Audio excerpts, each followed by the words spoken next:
With California's problems on the rise, homelessness, poor infrastructure, and much more, we turn to our elections this June 7th, where these candidates will be up for your consideration. My name is Daniel Mercury, Lieutenant Governor. Folks, my name is David Matthew Cinquanta, running for Secretary of State. highly suggest that you watch on Thursday With your special guest host, a surprise moderator. the California Patriot Revival starts now. Only on the GCD network.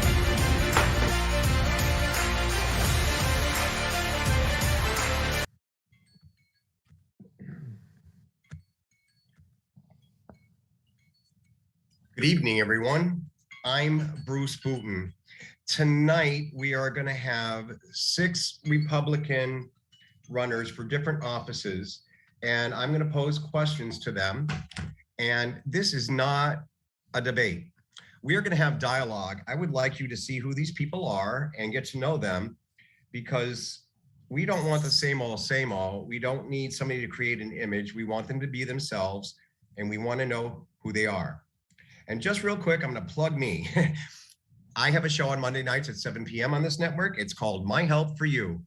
I will show you where Facebook, Messenger, and everything are scamming you and how they're doing it. Check in and see. Good evening to those gentlemen who are here. I believe we are going to wait for a couple minutes because I only see 2 of you. Good evening, Joe and Patrick. If you'd like to come on screen, that's fine. I'll just keep talking, and I'm very good at that. So again, let me talk a little bit more about tonight. I don't want to go down a list and everybody have a time limit. I want dialogue. I will have my input. They are going to have their input. Again, it's not a debate. They're not up against each other. It's all different offices, and they eventually will work together. And I think it's important and I'm a regular guy. I'm a simple guy. I'm a voter. And the questions I have and the input I have comes from a voter. I am not going to have, I'm not going to have these big questions that, is like, what the hell did he say? What am I saying? I'm just not going to do that. Again, it's going to be excuse me. And let me put up a disclaimer. If I leave the screen, I have a puppy for 8 months. He's 8 months old, and he beats the hell out of me. He can just knock down all my devices. Hold on. I love him, but he gets very jealous when I am on my phone talking to somebody, and God forbid I'm on my computer. So if I ever leave the screen while you're talking, do not take offense. I got to put him in his cage. No worries, brother. All right. No worries. I think we're waiting for 2 more people. So again, I don't know if the 2 people that just joined, I don't know how to say your name, Siaka? Perfect. Okay. Perfect. Did you hear me introduce and what I'm planning for tonight's show compared to? I just missed it. I came in probably That's right fine. at the end. That's fine. We're only well, I have 3 of you, so there's 2 missing. I'll go over it again in just a minute because I don't like the word moderator. I am not a moderator. You're not in debate. Yeah. So Monday night's show, in my opinion, I watched it. I thought it was very debate oriented, and it wasn't. And to have rules and these questions that have such big words just to make it sound good. I mean, come on. I want to relate with you, and what I want to do for you is show the public and your voters who you are. You need to connect with them. And if you go the same old, why? You don't have to put on an image. We want you to be you. And these people that are in office that have created this crap of an image, we don't need that, because behind closed doors, you're not going to be that image you're creating. You're going to be going cutthroat. But what they need to know is who you are and what you're going to do for them. And my questions will be oriented in that. Now, we're almost 5 after, and I do not see the other gentleman. And they can jump in after, and they just don't get to have input on my questions. So again, this is going to be dialogue. I want us to, I'm not going to pose a question just to Patrick or Siaka or Joe. I am going to give a general question. The only thing I want to do is if you have input on that, because each office is going to do something different, but, and I use this word a lot, encumbersome. Everything makes a circle. It's got to include everything. So each piece is going to have a part of making the bigger picture. That's how I feel. So I do set you up with one question and comments to lead into another one. We don't need to jump into the whole thing all at once. Why? So that's what I want to do. I just want dialogue. If somebody's talking, you have input, and it's a good thing, you can just put up your hand and then they're going to know, uh-oh, I'm talking too much, and let somebody else talk. That's all. This is relaxed atmosphere. Don't worry about it. Okay? Yeah. All What right. up, Joe? What up, Pat? What's going on, Hey guys? guys, good to I see gotta you. say that. Good to see you. I'm doing well. Yes. Let's get it. Bruce, I don't know if Sonia told you, but I have till right about 6 because I'm working the neighborhood. Well, I find that totally unacceptable. I'm wasting my, no. What you got to do, dude, is fine. Just make sure you get some input, because if you don't, it only hurts you. Because yes, no, you know trust me, I'll get it. Now, the first thing I want to do is I'm going to let you have, just tell them your name, the position you're going for, and what that office does. Because some of you guys are going for a state office and other offices that people really don't know about. And we all know voters don't vote in city elections and things that they don't know of, and they don't pay attention except for the big positions that get a lot of attention. So I'm going to start. Patrick was on first, so I'm going to let Patrick go first. Hello, Patrick. Hi, how you doing, Bruce? Joe, Siaka, good seeing you guys again. It's been a while. I mean, we've been all hitting the canvassing, and we've been doing the phone calls and all that stuff. So we've all been pretty busy. Real quick about me, 23 years, LA County Sheriff's Department. And basically at my core, and why I'm running and what I want to do is I'm not a politician by any means. You're not going to see somebody who's going to take big money from all those people's companies and stuff like that. I could care less about that. It's about the people. And at my core, I want to help people. I've been doing it since I was a kid. I was a lifeguard for about 11 years with the city and county of LA. And then it transitioned over into the sheriff's department. So basically, when I see problems, I don't run from them. I definitely don't sit in a nice, comfy, leather chair and take naps and forget where I'm at. No, my life has not been that way. I've been, running to danger. I've been running to problems for my whole life, basically. Grew up homeless for a little while, me and my family. So I have compassion for people. I've also had with the homeless stuff and the drugs that are all out there right now coming in. I've lost 2 of my family members to overdoses. So it's really, how do I say this? It's something that lies in my heart, where I see people that are dying out there in the streets, and I want to do something I definitely want to do something about it. And that's one of the big reasons why, because we have to save our people here, because they are the ones that, put us into those offices. And like you were saying before, we all work together, and I might be working in the federal level, but you damn sure know that I will be a liaison for Joe, Siaka. I will be right there with them, because it doesn't stop there after you win an election. It continues. Even if you don't win an election, you have this platform now. People know you. Start fighting those bad bills and, help out other candidates. There's so much we could do. And that's one of the, great things that I've been seeing. And obviously I'm a man of God, Christian, and I've been seeing a big, huge movement of just believers coming out and, taking a stance for God and the government and the people. So it something for me, and that's just what I can do for, I guess, 2 minutes. Thank you. I appreciate that. And we'll get back to that because I have some input too. Joe, you're next on my screen, so go ahead. Nicholas, you can put your microphone on, please. That'd be great. Hey, there he is. How you doing, Nick? Go ahead, Joe. Hello. Thank you.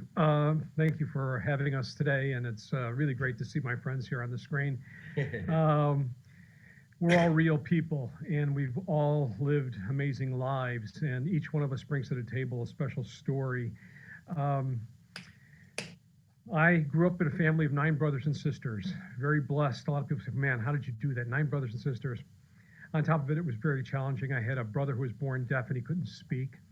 A sister who was born totally unable to use any of her brain functions. When she was born at birth, the umbilical cord had cut off the oxygen to her brain. So she didn't even know us growing up. We would hold her hand and bring her to the table and feed her.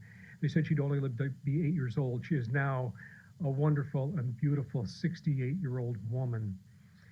I also grew up with a little brother who contracted leukemia when he was small and didn't make it till he was 8 years old. So I have a lot of experience in terms of family situations and also working hard to survive as a family. We worked together 7 days a week. We started a restaurant business in Chicago and an ice cream manufacturing plant in Chicago. It wound up on the cover of Chicago Magazine. It was so popular. Reason being, we worked 7 days a week. We opened at 10 in the morning. We were there till midnight because we wanted to be there to make sure that we were successful as a family and we were there to serve the people. We then moved to Los Angeles about almost 35 years ago. My brother, who couldn't hear, had the opportunity to finish his college education. We moved out here for him as a family, started the business up from scratch again, and for 32 years, I ran an operation at an ice cream manufacturing company as well as a restaurant here in my state Senate district. Let me mention that. I'm sorry, I forgot to say, I'm running for State Senate District 28 here in Los Angeles, where I live and had worked for 3 decades. The district runs actually from the ocean to downtown LA, from west to east, and then from north to south from about 3rd Street, above Wilshire, 3rd Street, all the way down to the airport. So it houses about 1 million people. I've hired so many people over the course of these 3 decades and served so many people. And after we actually just recently sold our business, I said to my wife, we have 2 growing sons now.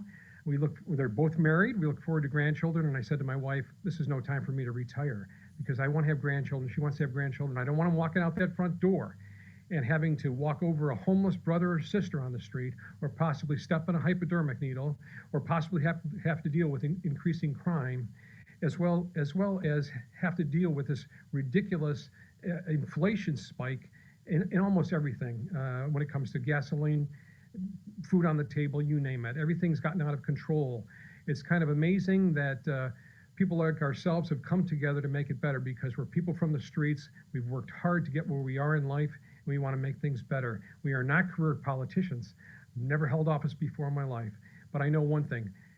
All of us here on the screen can do 10 times better than the people that are in there now because look what they brought us. Look what they brought us. Well, thank you, Joe. I appreciate all that. That's important. Siaka, you can put on your mic and you're ready to go. Thank you, Bruce. And thank you to GCD Network for having us on here. Good to see you guys. Pat, Joe, Nicholas, first time meeting you. Good to see you, sir. For me, and I'll echo what a lot of these guys have already said, not a career politician. I'm a son of an immigrant here, first generation American. My mom raised myself and my little brother in Chicago. I grew up in Chicago. That was my old stomping grounds. It's really sad to see where the city is today. And for me, I moved out here to pursue entertainment, been an actor for the 17 years I've been out here, and now, actor, writer, producer, all that good stuff. And never wanted anything to do with when it comes down to running for office. But with everything that's been going on the last 2 years, and much like Joe said, anyone here could do so much better. We are, men of the streets, we're men of the community. my expertise, I believe I bring, is the fact that, as an artist, and we have about 2/3 of people who come to Los Angeles are in the entertainment business in some way, shape, or form in their service industry. I know what it's like to struggle. I know what it's like to paycheck to paycheck, to not make rent, to be on welfare multiple times, to be kicked out of apartments because you couldn't make it. I know what it's like to live in the policies of what we've been living in and seeing how much harder it's gotten. And I also know what it's like to change your mentality about how to move through this world and start to experience some sort of success in life, not just in a career sense, but when it comes to personal and in your business life. But I feel like I would bring and offer that part of the equation, which is changing your narrative, changing the narrative that you've believed for so long to get in your way. And running for state legislation here, I'm running for state assembly at District 43. I would be one of those that would decide to, I would vote for yes, let's do a moratorium on the gas tax. I will, going up there and basically strip most of the laws that were proposed and passed by Scott Wiener, who has just been attacking our children for almost 8 years now, at least. My purpose is to go up there and get the government as much out of our lives and our business as possible. And that's what I do. That's what I would do as a state assembly member, is not only propose legislation to get the government out, but go back and look through to see if we can retroactivate some of these laws that they passed that are overreach is too nice of a word for what they're doing. So yeah, that's what I'm here to do. Thank you, Siaka. And Nicholas, last but not least, it's your floor, man. All right. I appreciate the opportunity to be here. Excuse me, speak with you guys, wonderful gentlemen, as well as the wonderful audience here at GCD Network. Thank you for hosting this event, as well as Patriots for Freedom for inviting us all to have an opportunity to be heard by more voters in California. The mainstream media has done its best to silence we the people. So it's very appreciative for, again, for me as a candidate to have the opportunity to be heard by more people. My name is Nicholas Wildstar, as it says right there. And I am running for Fresno City Council right now. I have been an activist here in California for over a decade. I'm a native of Wisconsin, so I'm no stranger to Chicago. But I've been out in California for over 20 years. I moved here back in 1999 when I was a teenager to pursue a career in music. Did quite well as an independent musician, stayed away from the mainstream media and the record labels that control them, much like our movie industry, and went the independent route. So I have music on Spotify, Pandora, iTunes, all that good stuff. And right now I'm more so using my voice as a musician to bring to light the issues that are affecting us the most as a community as a whole. I had started out first being an Occupy Wall Street protester. So as I said, I'm pretty much more so the grassroots, pounding the pavement, the guy going door to door. I'm the neighborhood activist. So it's unfortunate that those people are taken for granted when really that's what's at the core of a revolution, is the people in the community that are upset with our leadership, that see them as a failure to represent our true values and principles that we want to have protected the most. So that's my goal as a representative, is to get our city and state in any way possible back to a constitutional republic where they not only uphold their oath to represent to stay within the confines of the Constitution, but to represent the people first and foremost, not any special interest group, not any corporate lobbyist or donor for that fact, we the people. And I'm wholeheartedly committed towards making sure that I have an opportunity to serve we the people. I did attempt to run for governor 3 times here in California, first in 2014, then again in 2018, when I was endorsed by the Libertarian Party of California. And most recently, I ran as a Republican candidate in the recall election. I also ran for mayor of Fresno, here where I live. But before that, when I lived in Fullerton, I ran for city council as well. So as I said, I'm not letting up on being a thorn in the government side, and that's why I'm going to do my due diligence to make sure that I have an opportunity to serve the people of California in one shape, form, or another. Excellent, and I thank you. Thank you. What I wanted to say is, I think what we just did here right now is something that's never done. They don't get to know you. When people think of politicians, a lot of them are attorneys and stuff. That doesn't make somebody better to do the job. I think people from life experiences makes them knowledgeable and can relate with real people. And I want to thank you all for showing that, because I don't believe we get allowed to know somebody.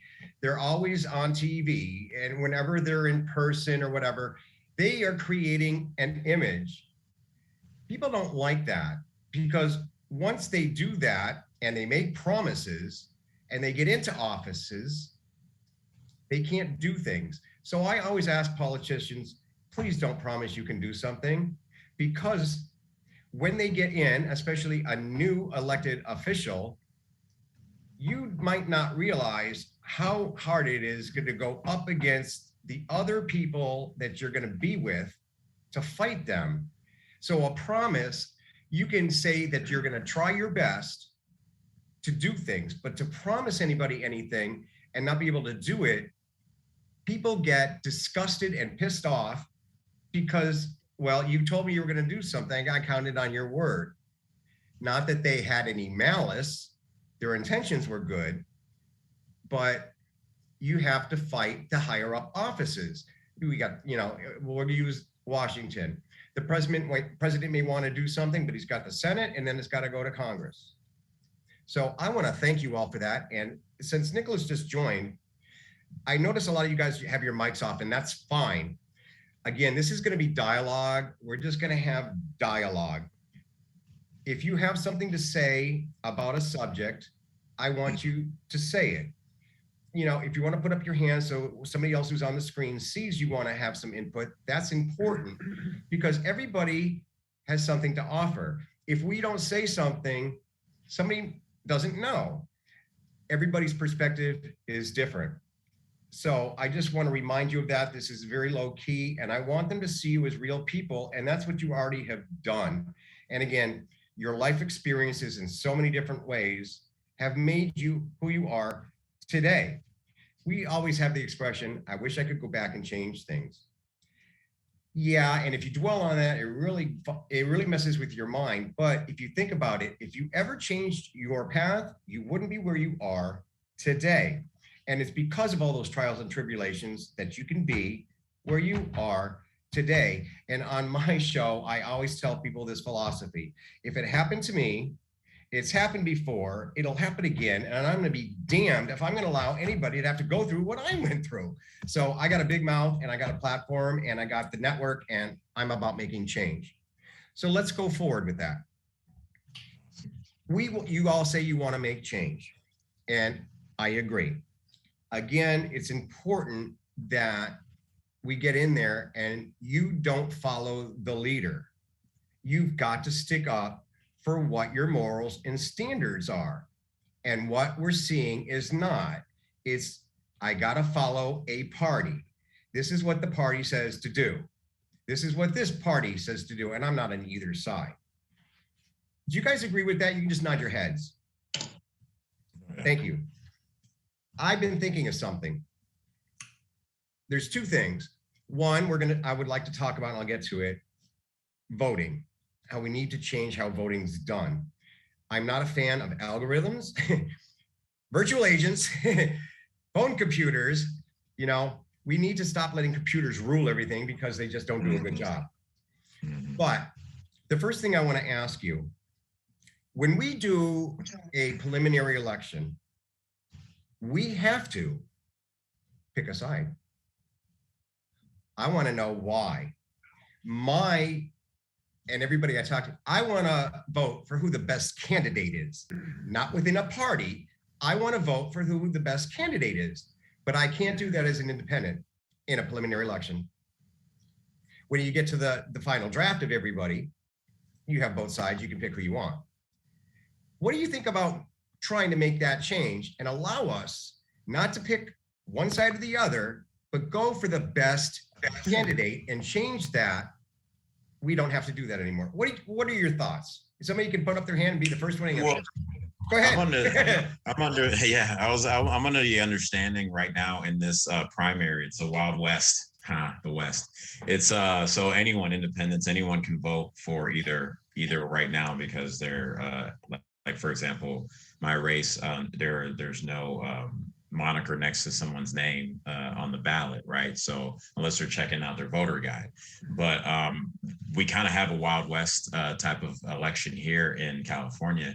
And you mentioned about the independents, which I think is very important, is because a lot of them, even myself included years ago when I was one, believed that we didn't get a vote in the primaries, but now we do. And so independents, they need to pay attention because by the time it gets to the general, you know, the way the money works and the system works, the real vote has already been done. You know, is it going to be this, especially in California, I'll speak for California and LA, is it going to be this Democrat or the one that has more Democrat that has more commercials on TV? Right. So money. Yes, it's exactly. So if you have money, have the power. Right. And individuals like us, if we're not, you know, on a platform like this, or we're not going to the people directly, the people who think, oh, I'll wait till November, or, oh, I'll just check. I've seen Caruso's commercials, so that's the only person I'm going to vote for here in LA. It's on us as the candidates, right, to get out there and let them know, hey, this is a different time. And this time, I believe, is the most important election California will ever see. So if we don't get in now and do our part, and the reason why I'm running is not just to be like, hey, I'm on a ballot or not, is to go, we got to really change this, or I can't raise a family here. Exactly. And we have to have that sense of change. It's all about that sense of, and people like us have got to make the change. Joe, I saw your hand up. Yeah, Siak is spot on, and I think it's really important for everyone out there that's listening that isn't aware of this, because I wasn't aware of it because I came from the Midwest and came out here and thought that it was run the same way. The state rules and regulations when it came to politics ran the same. No way, Jose. That's why things are the way they are in the state right now. What I want to get to in particular is that in this state, we have a jungle primary. In other words, the top two vote getters, the person that receives the top two people that receive the most votes will be the people that go on to the general election, right? It's not a Republican and versus the best Republican versus the best Democrat versus the best independent. It's the top two vote getters, which means that if a party runs a ton of candidates against you, in my situation, I have 4 Democrats running against me, the lone Republican. The goal here is to knock me out, have those 2 people or 3 people or 4 people take those top 2 positions. And then of course, those 2 people with their ideology will automatically pass go and go to Sacramento and continue to do the same old. So it's really important that people understand that they have to get the vote out now in the primary, because guys like us who don't have a name, who are not career politicians, who don't have the backing of a big party because we're nobodies, right? We're up against those people that do have big money. You're able to check online, to different sites to find out the donations that people are receiving thus far. My competitor already has $250,000 to run against me, right? What do I have? What I have put in my pocket, what I've been able to generate, which is just a few $1,000s, and you can look that up. Exactly. So it's really important. This is primary. But that's what we're doing here on the network. We're giving you a chance to do something different. It is expensive. And again, those with money have the power, and it's not what you know, is who you know. Yeah. So does anybody else want to chime in real quick? Because I have input and I want to get to my next part. Go ahead, Patrick. Thanks. I want to give I want to give Nicholas go on what he said before. It's we the people, because it's a republic. So that's who we're representing. So I'm running for Congress, District 30 against Adam Schiff. So that guy has millions of dollars, and from what I've seen so far, is people can't stand the guy, right? So there is a shift coming, because a lot of people out there they're just pissed off right now that they're being taken advantage of, and their vote doesn't count. So a lot of people are, it doesn't matter if you're Republican, Democrat, Independent. If you're for the people, then that's who you are. And I think what a lot of things, what you're talking about, Bruce, is when it's one party, this party, whatever. Because I'm sure all of you guys have been asked the same thing. Oh, are you Republican or Democrat? Oh, are you this or this? And my answer is always, I'm for we the people.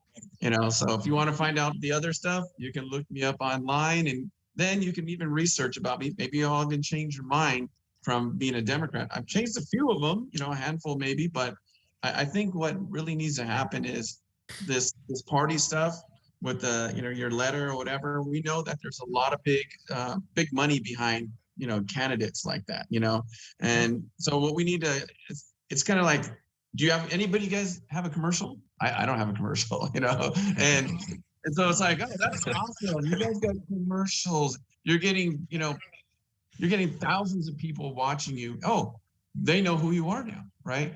And so when we're sitting out there, we're canvassing, we're putting out signs and all kinds of stuff. We're here with GCD, and you guys are, giving us a platform. We are fighting an uphill battle, which I'm sure all of you heard that as well. And the one thing that, we do is we have a tenacity about us. We don't give up, right? So that's something that they don't understand. I think that the other side, or whoever is going to think that they're going to win, is like, oh, these guys are just going to give up anyway. They're going to move to the side. Mike, you haven't met men like us, because we're not going to roll over. We're not going to stop and go, okay, well, I guess you're right. We're just not those type of people, so we're fighters to our core. And that's why we bring it out here, because if we don't do it, we're going to have the same thing, the top two vote getters, and it's going to be, maybe Democrat, or I'm sorry, I call them liberals, because they're a very liberal, not even liberal. Let me just go on and actually say what it actually is. It's a socialism. Yep. This is straight up socialism, and they're way over to the left, I guess. And that's not a republic. That's not for we the people anymore. Right. And that's one of the scary things, is when they get to that socialist movement, they're done, and they don't even understand that yet.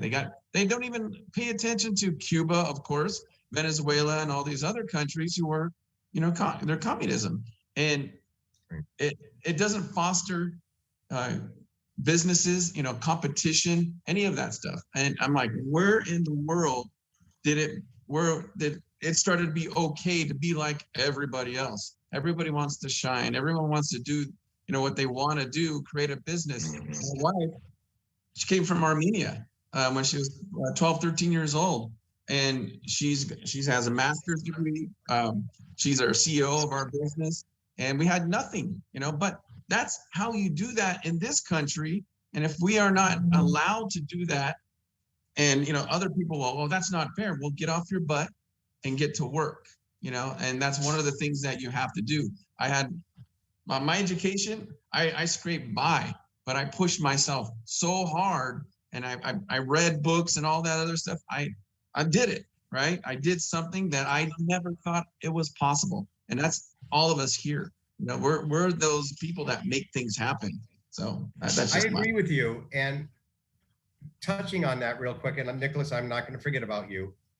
The problem is those that have the money running for election, and again, it's not who you know, it's not what you know, it's who you know. So they got all these people donating, but they get seen the most. And now people don't know who the other people are. They don't research what you're about or anything, and they will go to vote because of who they saw the most. Mm-hmm. And I did a show last night with Dave Lozano, who's running for governor. And he told me he talked to these people, and it was an older woman. She was a senior. and she voted for somebody because he was so cute. And of course, that's not the whole thing, but it kind of brings up the point, and Nicholas, I haven't forgot about you, and I'll shut up, is it's who is seen the most. People are gonna think that's what to do. And if they don't see you like they're seeing you today, and they're gonna see the difference, and I'm hoping they're watching, that their image is not right. They're smoke and mirrors to get your votes.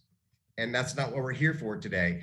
And we have a democracy in the United States, but it is a controlled democracy by those that have money and power. We are limited. In saying that, Nicholas, I'll shut up and I'm going to go to you.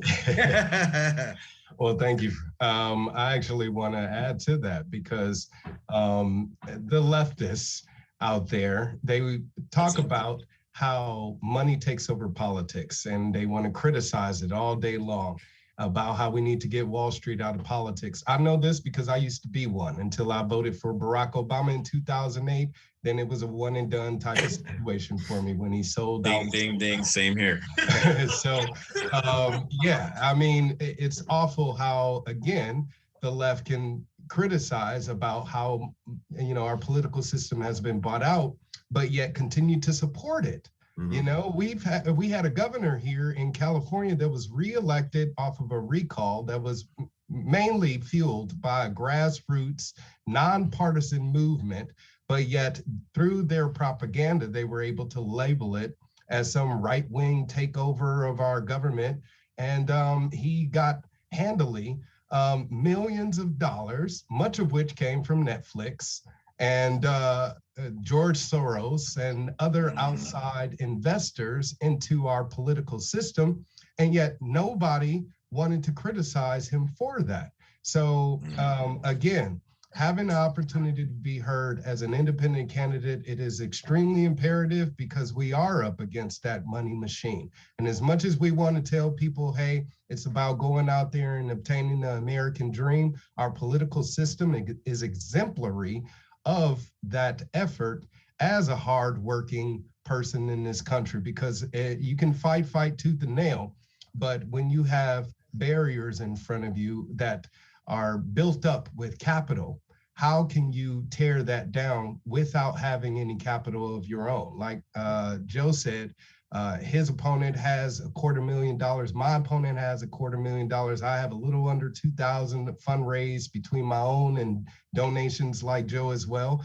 And Patrick, he got himself cut out for him with the $1 million opponent. But that's what we're up against here. Mm-hmm. So for the voter, you have to be conscious of that element. When you go to vote, if you've seen commercials for this candidate all over and billboards all over, that's not the person you want to vote for, okay? But money buys votes, as you're saying, and it's amazing how these very wealthy people can influence an election. And absolutely. Sort of like Mr. Zuckerberg, who won't listen to anybody, who allowed us to get screwed over. And I'm not a fan of Facebook. I am a identity theft survivor of Facebook, and I am their worst nightmare, and I am not their friend, and I will make them accountable. But that's why this is good. We need people to see you, because they're going to look at, if people are watching and listen to you and see you in this platform against them, just because they have money and they can get on that much, you guys are actually being able to touch the voters because you are them. Mm-hmm. The voters aren't the rich people attorneys. They are everyday people who work hard and go through trials and tribulations. And if you can relate to the voters, they'll give you their vote. And these other politicians and career politicians, you know, they got to go, and we got to go in there with fresh things and take it over.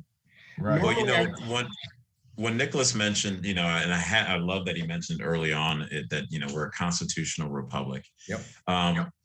The parts where we can begin to fortify so that we can take on that big money, especially for a governor race, you know, even the mayoral race like here in LA, is a lot of these local positions, like your city councils, like your your district assembly, like your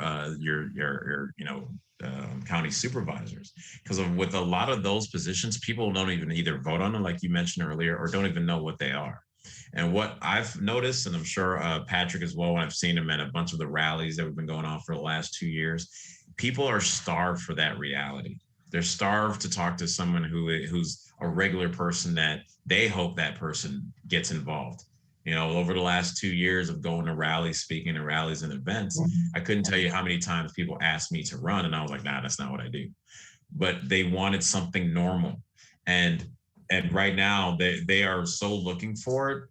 A woman couldn't open her door fast enough when I told her, hey, I'm running as a conservative. Let me get to you. You know, it's like, it's getting out there and doing what we do naturally anyway, which is meet and greet.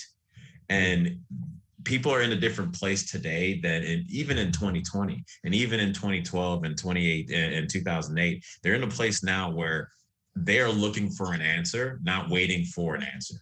Right. They're looking around like, oh, I don't even know. I don't think I can trust this, but I don't know what else to trust.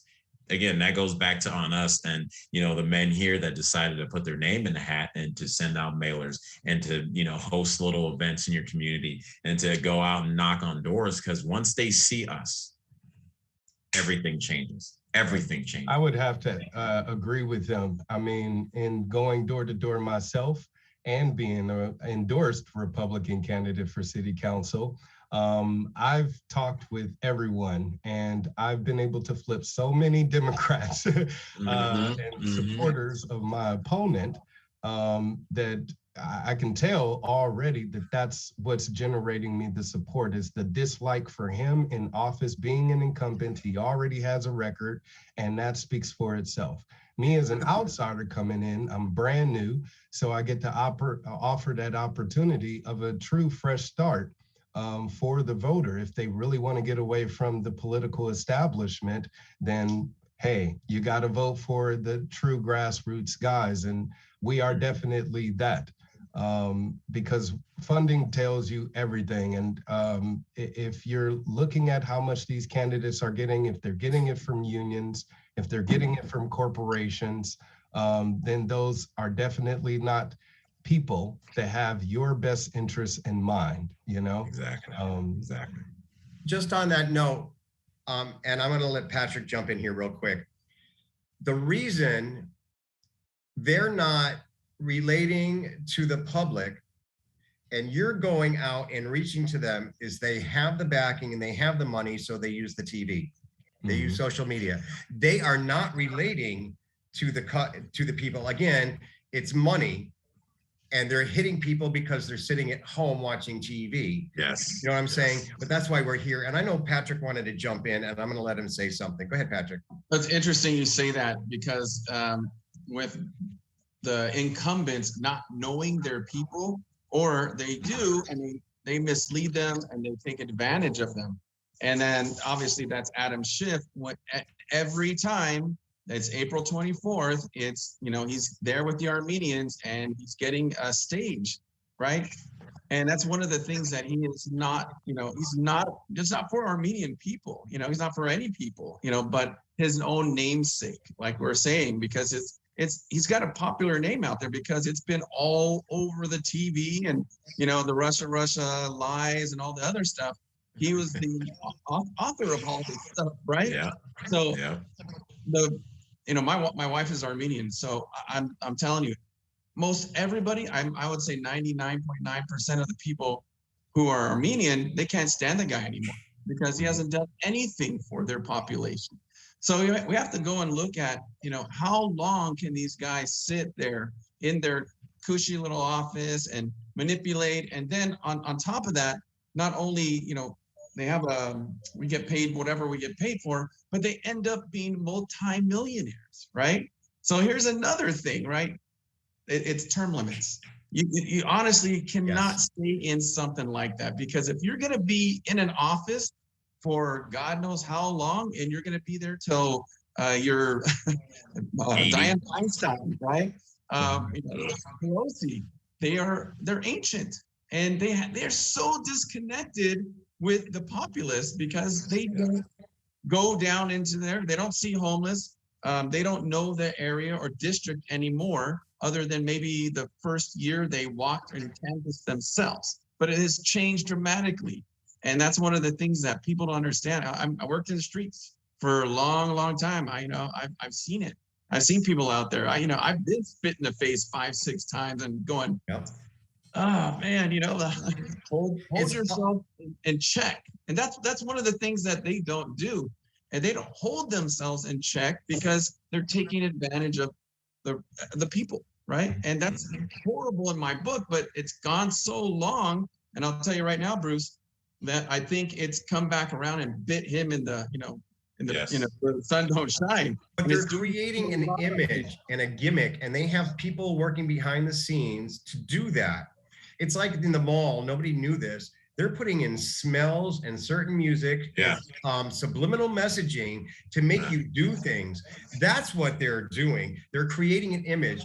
Let me use an example. I've been a professional performer. I was a professional dancer, actor, and all that other stuff. So there is a gimmick to make yourself get noticed. We're going to use Lady Gaga when she first came out.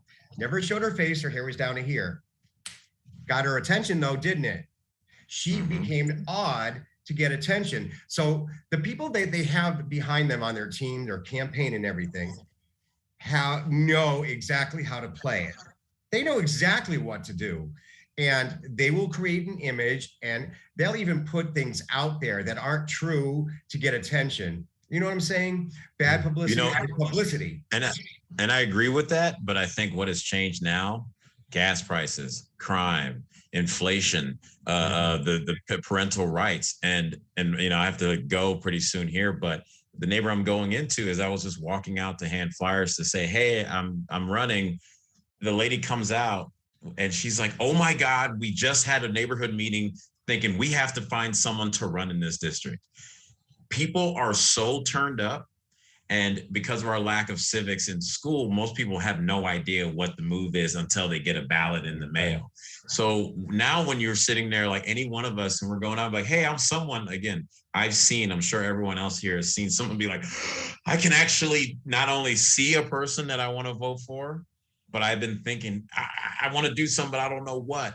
And, I think as scary as it has been for myself, and I won't put anything on anyone else, but us, making that move forward opens up and it allows people to be okay with standing up and fighting themselves in their own way. Right. If you're going to step in there. So it's a little different, and they're throwing good money after bad, but that gas is still the same.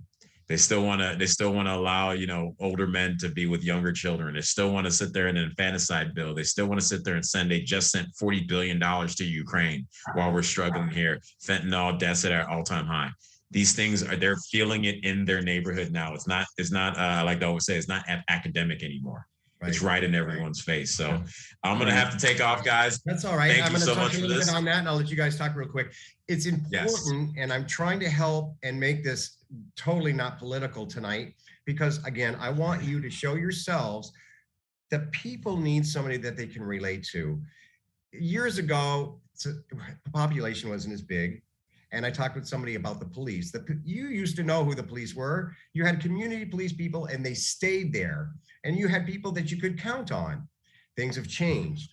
But you guys are going back to grassroots. And I want to help you get that message out.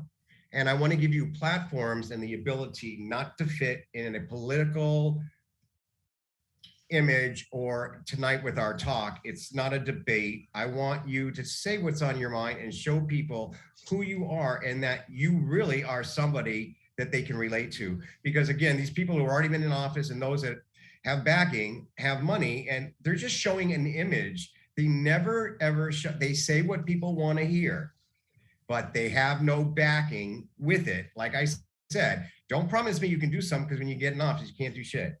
So don't do that, because that's when people get mad. Yeah. What the hell? I voted for you and you didn't do what you said you're going to do. And that brings me up on a quick question. I know your thing was up. How do you feel? How can I word this? If you're in a position that you're elected by your constituents.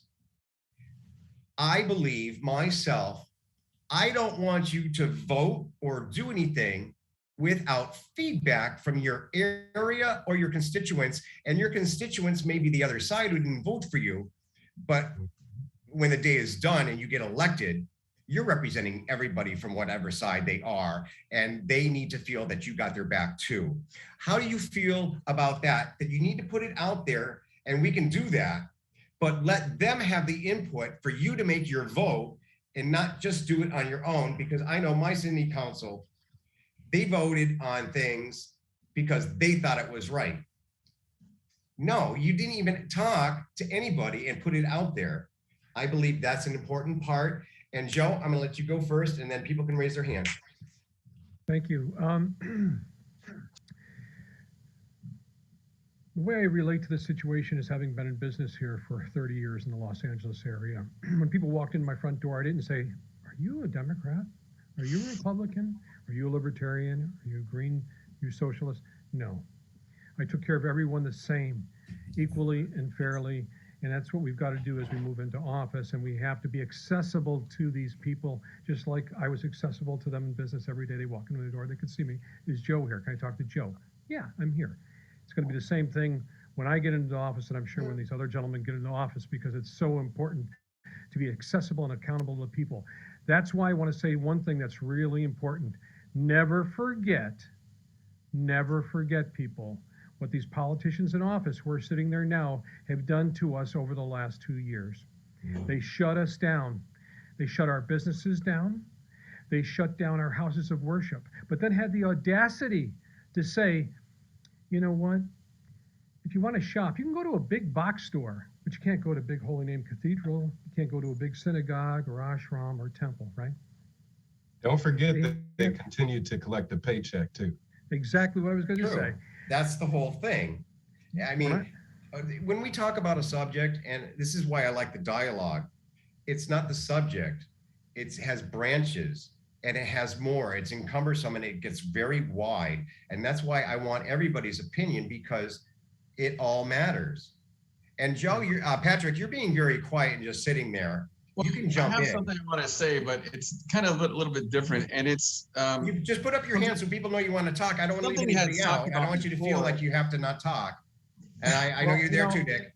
I think that's just my, I'm just being respectful of someone talking, and I hate to interrupt people. So that's just one of the things. I want us to talk to each other. It's okay to put your hand up. And while the point is being made, because eventually you're going to forget what your point was, to jump in. Right. So it's okay. Just put your hand up and they'll know you want to talk, and then we can keep going on that subject. We don't have to cover every question that I have. Understand. One of the things that I think that's really important, and a lot of us, all of us here, is the voting reform. So that's something that we really need to work on, because it's not something that is going to change this election or whatever. It's something that has to change in order for us to have a fair shot. And it's not, it's not just about the money and stuff, all the other, it is too, but what we need to have a fair, complete, impartial voting system. And that doesn't mean, someone owns it from the liberal side and they own all the voting machines and all this other stuff. That stuff should not be allowed. And then the state, because you have, you guys running for Senate and you're running for you're just city council, correct? Yeah. And thanks. I had to move a little bit out of the way. And that's one of the things that in this lower, in the state level, that has to happen, and it has to happen on the federal level as well.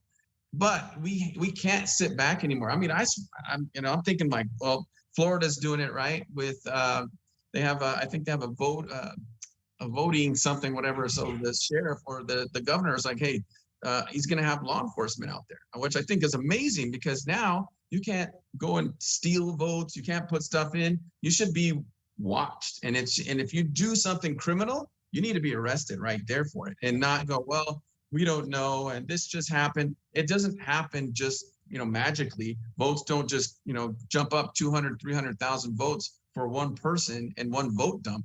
So, that's one of the things, I think all of us, we really need to address, because there's so many people out there going, if you guys, for what we're all saying here is, people don't want to vote. They don't want to vote because it's just going to get stolen anyway. And They that don't think their vote matters. right? I'm touching on that real quick. What do you guys think about getting rid of these machines? Because we can thank Mr. Zuckerberg for letting it happen. Computers are fallible. I'm sorry, they are. We need to go back to paper ballots, and you should show your license, a valid license to be able to vote, because that is confirmation. There is no vetting in the world anymore. I'm seeing businesses who allow advertisement, and they get paid for it, and I'll include Facebook.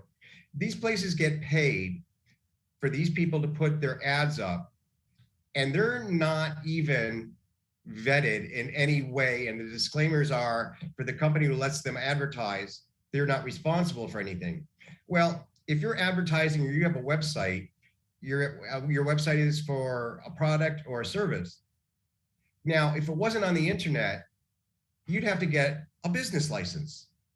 You are then accountable to a government agency. That needs to change too. So I just touched on a couple things, but I needed to bring that up too. Right. So, and I know people want to jump in. Again, just raise your hand so everybody knows you want to talk, and we'll shut up. Thank you. Go ahead, and I'll shut up. Go ahead. Well, I'm a futurist, so I think our electoral system needs to be revamped using technology. So I am actually in support of having our voting records be kept on the blockchain.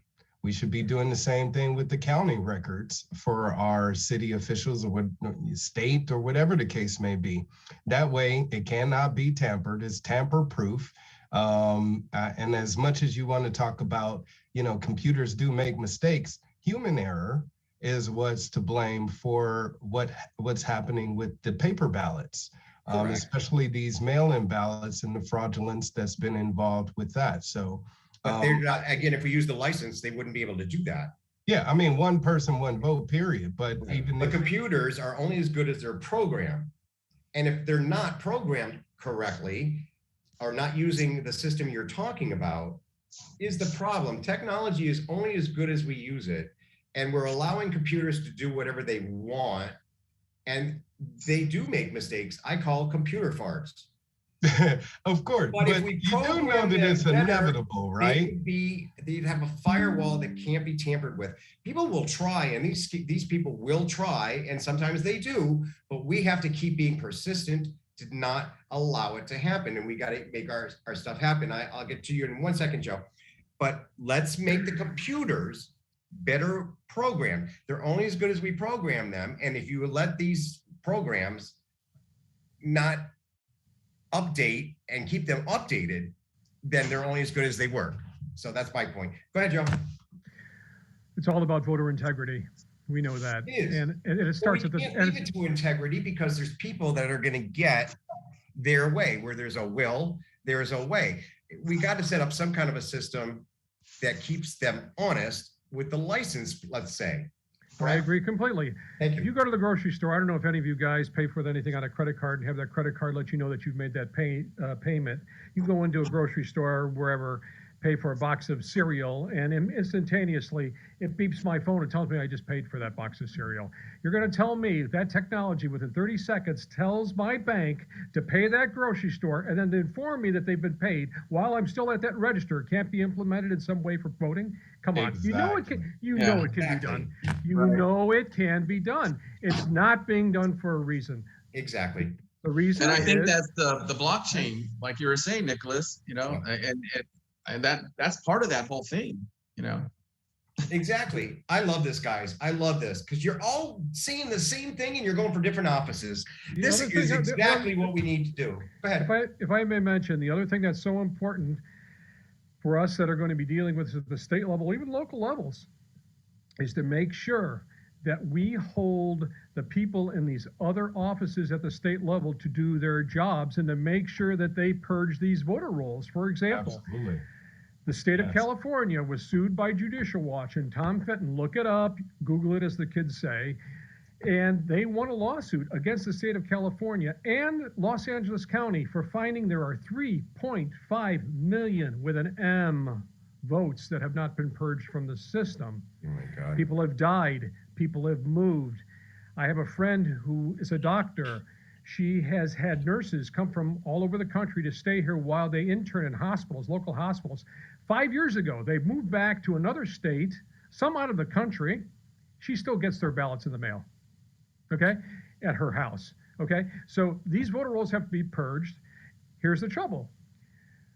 They lose these lawsuits. The attorneys from the other side come in and say, but Your Honor, we're willing to check on these purged votes. We're willing to purge these votes, but we've got to see if these people are really dead. If they don't really want to. moved. So they have to be given the opportunity to mail these people again. It's just a game. It's just a terrible game. But we've got to fix it. We know the problem's there, but we've got to fix it. Payments that were dead. This new crew has got to fix it. They're in jail. I'm sorry, if you're in jail, you get nothing. You get nothing. You're not entitled to anything. You're not allowed to get it. Go ahead there, Patrick. Okay, so let's go on a little bit more on that, Joe, right? So what immediately happens when you don't pay a bill, right? What immediately happens when you skip a bill or you're a couple days late, right? It's notated, man, right? So why can't that same system be used for, voter integrity? I'm sorry, government integrity for voters, right? Because their integrity is crap as far as I'm concerned. So if we have those systems, we have them, we have those systems, and we can make sure, this person left, whatever, it has to be reported, right? Just like they do for our credit. It's insane because the solution is there, but they don't want to use it, Right. And we know it needs to be used, but what the heck, man? I was like, we're sitting here going like, oh, okay, well. That's because it benefits them, and we know it. I mean, on the city level, I would push for a blockchain system here in Fresno. If anything, we need more ways to vote. Blockchain voting, mail-in vote, text voting, online voting. Why do we not have that? I mean, there's different ways that we can be allowing the voter to vote and improve the election integrity because there's less people voting in that particular way. For instance, with more people voting online or blockchain voting or in-person voting or whatever, that reduces the amount of mail-in ballots that are then sent into these election centers. And the people, actual people that are there, hopefully you people out there are volunteering to participate in this part because you can count those votes and account for them. And that's what we need is more people involved in that process as well. Another thing I'm wholeheartedly supportive of is ranked choice voting. Somebody here, I forgot who it was, mentioned how here in California, we have this top 2 voting system. And despite what the candidates political parties may be. That's why we've had time and time again here in California elections where we've had 2 Democrats on the ballot in the general election in November, and those are the only choices that you get. It's happened with Kamala Harris in her Senate race, and it's only a matter of time before it happens with a gubernatorial race. So if we want to change that to where the voter has an opportunity to actually vote for someone else, other than, 2 flavors of the same, or, 2 people of the same flavor, is incorporate ranked choice voting, which Gavin Newsom had an opportunity to do. It was introduced to him by legislators and he vetoed the bill. But that would allow people to vote for every candidate on the ballot. You're not forced to vote just between, those 2 that they're stuffing down your throats. You can vote for all of the candidates. You can rank them by likability or whatever the case may be. And then a candidate with the highest ranking ends up winning that seat. It's already being used throughout our state here in California, even in Oakland, Alameda, other counties, and throughout our country. But if it's done on a state level, at a national level, then now the voters have an opportunity to not only have choose, vote for everybody and choose somebody else, but that gives the little guy like us an actual opportunity to win and compete on that level because it's leveling the playing field. Exactly. Exactly. When you said he vetoed that, he's in somebody's pocket. I'm sorry. Of course. It was only to benefit the people that are giving him money. You can't tell me that these career politicians don't know what you're talking about. They know, but if they change it, it changes them. Right. And they don't want that. We need to get people like you in who are going to have a mouth and make the change. We need to replace the people in these seats. Go ahead, Joe. They know, the politicians know, but I'm going to tell you something, as everyone knows here. You can fool some of the people some of the time, but you can't fool all of the people all of the time. And the public is savvy. You know, we see what's going on. We realize that when we go to the pharmacy, we have to show an ID to get our prescription. We go to buy a pack of cigarettes, alcohol, you need an ID. To get it on an airplane, you need an ID. So you're telling me that this shouldn't be required here when it comes to voting? One of our most sacred civic duties to vote in our politicians. They know this. They know this, and they know that we're really breathing hard down their necks right now to change this. And we will change this. It will change because people are sick and tired, and they're onto the scam.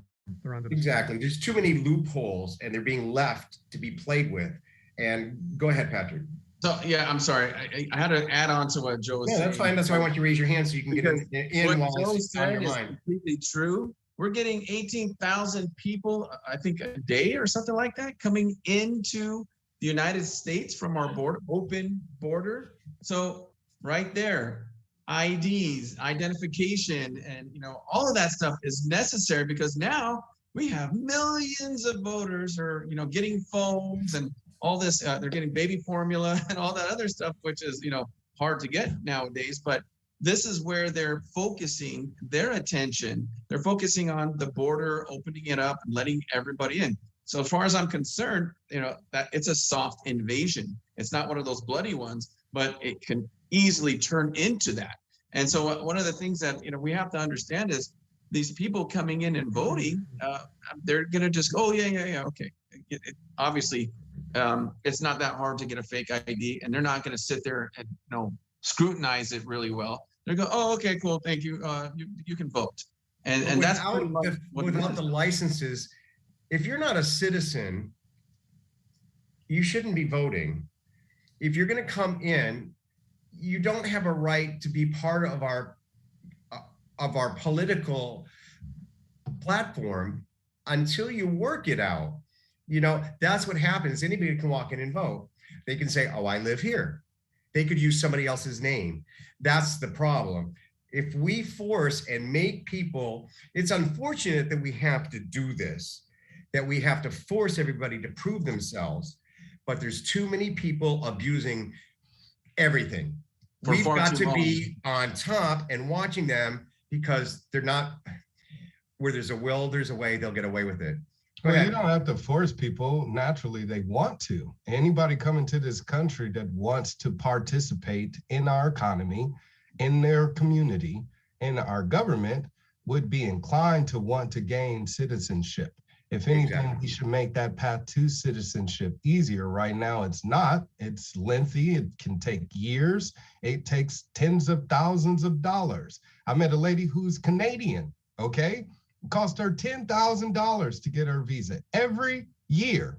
So why should she have to spend so much money on having to obtain licensure to exercise her right as a human being to travel on this planet freely? Now, granted, we do have an invasion. It's a manufactured one. They're doing it so they can create a voter bloc to keep themselves in power. So that is why we do need to have safe measures in place to protect our government. And right now, the degradation of that is starting with the Constitution. It's not being taken into consideration. It's not being even implemented in any way, because that is, again, the boundaries and guidelines for the government, not we the people. We have tons of rights, God-given rights, that are not codified by our government. The Constitution exists because it is a contractual agreement between we, the people, the natural people, the human beings of this planet, and our public servants, which our elected officials are. So we have to hold them accountable, since it is us that is seeing the failure of them upholding their agreement. One thing that I'm noticing, and I need to chime in on this, I tell people I hate emails and texts because the English language, the words are said differently, but they have so many different meanings. There's multiple meanings to a word, and we put them in a phrase. And I'm going to give you an example. If I send you an email and I type it, and there's so many meanings, I use it with my intent and my feeling. You're going to read it differently. It's called being perspective. It's like looking at a painting. People are going to see it different. People are actually, and they're able to, because there's so many different things, they're giving you a different perspective, and they're reading the Constitution differently. They're coming up with different meanings because they can, because the words have many meanings. And that's the problem. People are making changes by reading it differently, and then they incite people to follow them. Go ahead, Joe. I'm sorry. Thank you. That was a good point, Nicholas. Thank you. Well, you're absolutely right. I think that's why the woke culture is trying to change the language and play a semantics game and confuse the public. But like I said before, you can only confuse some of the people some of the time. And the proof is in the pudding. We see what's gone on. It's kind of a shame when you stop and think about it, that in this state, which is basically single party rule in the state Senate. For people that don't know out there, there are 40 state senators, and 30 of them are from the party that is in power. In the state assembly, there are 80 state assembly members. 60 of them are of the same party that is in power. The governor is in the same party. State senators are in the same party. The mayor of Los Angeles, same party. Mayor of San Francisco, the two largest cities in the state. Their city councils, all the same party. It's called a triple majority rule. Mm-hmm. I have no problem with that. But you would imagine that with all the power that they have to have things changed almost instantaneously by vote, that we wouldn't have the problems that we do. Right. So that's what everyone has to remember. And they've been in power for over 10 years. I know, but you know what? It takes time for the pendulum, right, to reach a certain point before it swings back again. And it's reached that terrible, terrible point. So we've got to make sure that everybody gets the vote out and that everyone here on the screen is voted for in the primary. Otherwise, this jungle election process where the top two vote getters go on will eliminate us. So it's really important that we take this primary vote very seriously and the voting process seriously. I said it, one last thing I'm going to say. I sat in on a local congressman's town hall recently. Person got up and asked a question, said, I've got a buddy that works for Department of Homeland Security. He's down at the border, and he's seeing people cross left and right. And I'm really concerned, the guy asks the congressman, he goes, or says to the congressman, I'm really concerned about the fact that, people come in and we want to give them a driver's license. Congressman goes, well, you want to make sure they know the rules of the road so they don't kill our citizens. He goes, yeah, okay, that's fine. But why is it that they can also get their voter registration through their driver's license? You know what the congressman says?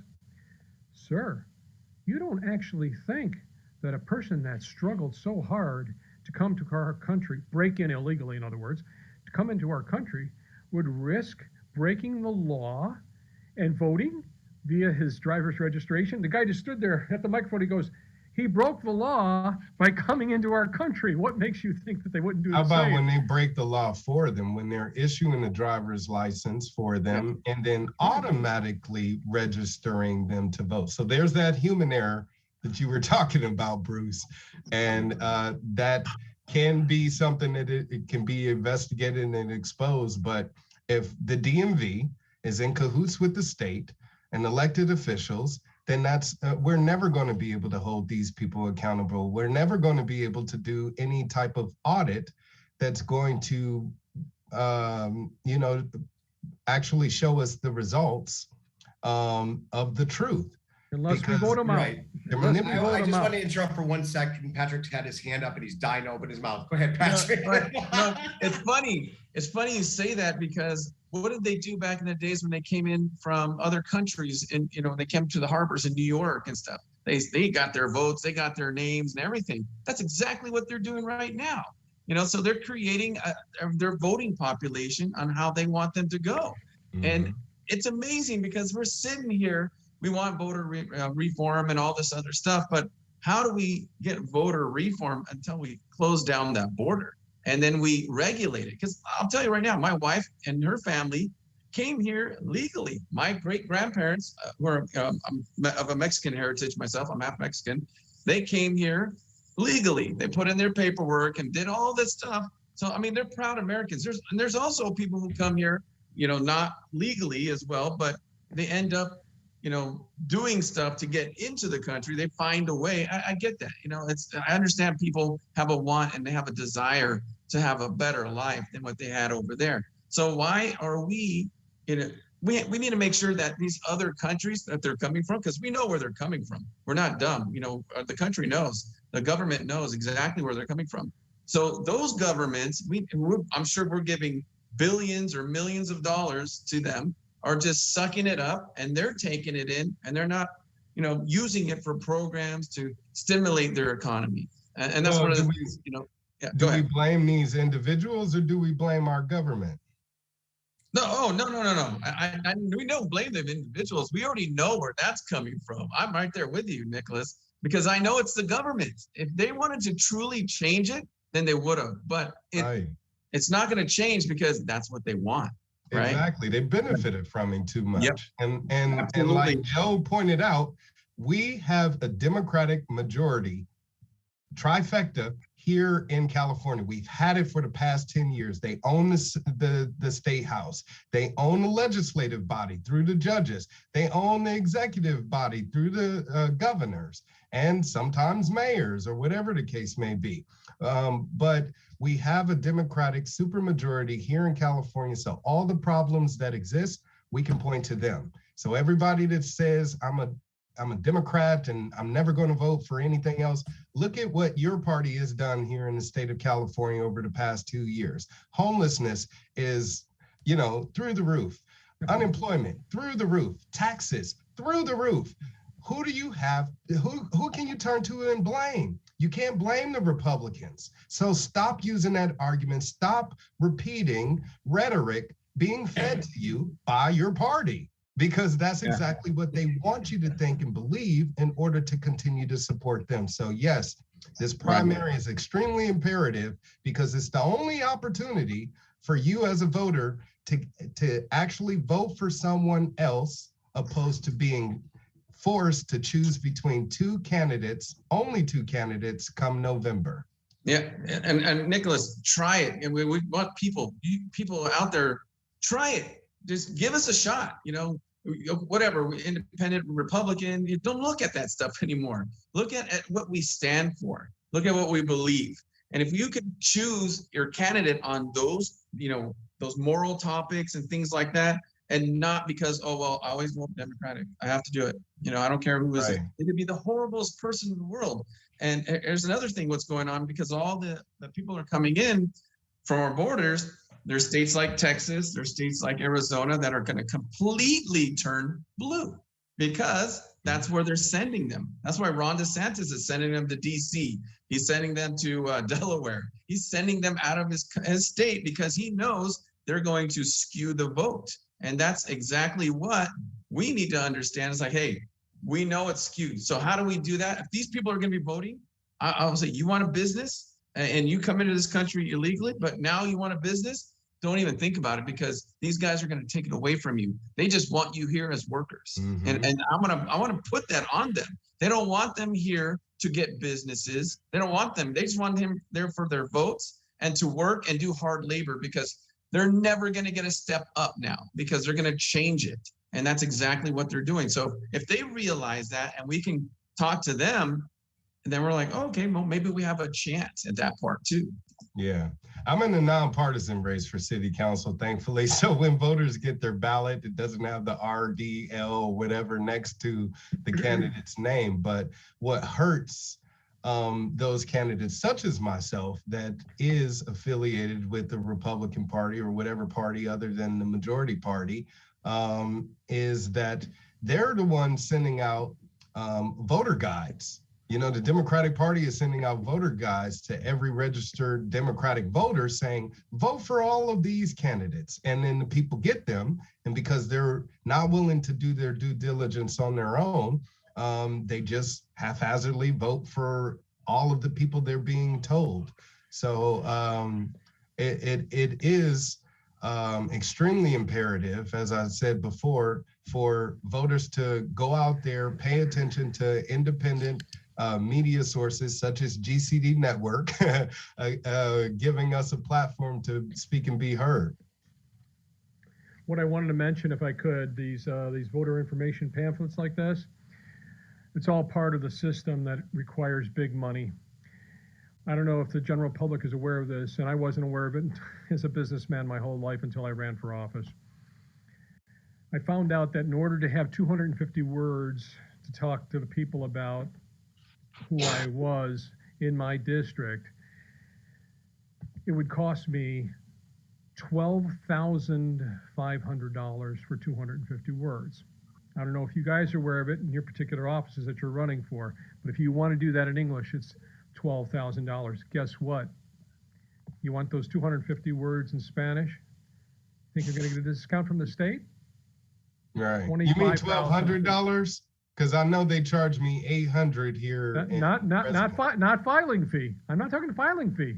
I'm talking about being an informational pamphlet, booklet. Yeah, the statement, the voter statement. Yeah, 12 grand. You want it in English and Spanish? 12 and a half grand, 25 grand for both.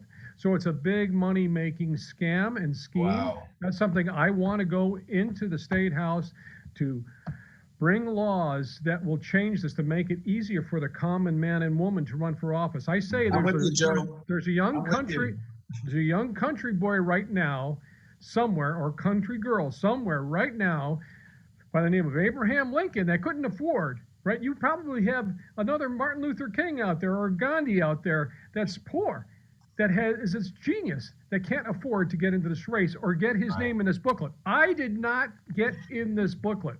I did not, because I did not have $12,500 to write 250 words. I guarantee you, though, the party or the people running against me, they put up that money, right?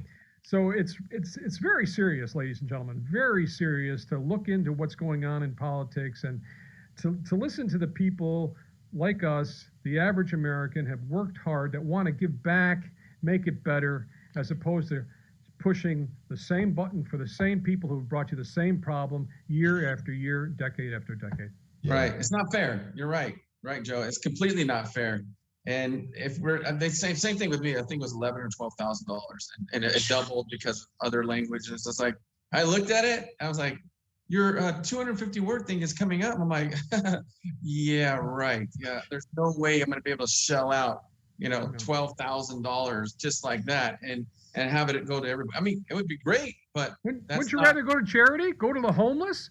Wouldn't you rather go to a cause? I'd rather it go to people who actually need it, foster kids, foster families, all of that stuff. But Amen. Who's taking that money? By the way, who's taking that money? I'd like to know. Big Brother. Yeah. That's who.